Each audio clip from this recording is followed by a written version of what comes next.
তারা কিন্তু দুই গোলে এগিয়ে আছে চমৎকার ভাবে। হাজারো দর্শকের উল্লাস উন্মাদনা সে পশ্চিম ষোলটার দর্শক এগিয়ে আছে। বাহ বাহ, চমৎকার ভাবে একেবারে শেষ মুহূর্তের খেলা। সক্রিয় দর্শক মন্ডলী আগামী রবিবার মুরাদনগর পাতক বিরোধী ফুটবল টুর্নামেন্টের প্রথম সেমিফাইনাল খেলা সেই দলিরামপুর বনাম উন্না বন্ধু মহল মধ্যতা।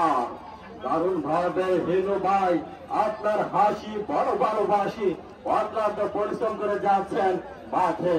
সেখান থেকে তানভীর একেবারে বাম প্রান্ত থেকে কিক নিবেন, কর্নার সাইড থেকে দেখা যাক তানভীর সে বসুন্ধরা আন্ডার 17 খেলোয়াড়। সেখান থেকে বুলেট মামুন চমৎকার ভাবে বাড়িয়ে দিলেন, কিন্তু না কোন সুযোগ নেই।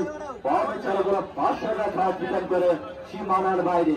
একেবারে শেষ মুহূর্তের খেলা কামাল্লা দেখা যাক তার আগে কিন্তু পারবে আছে চমৎকার ভাবে। সেখান থেকে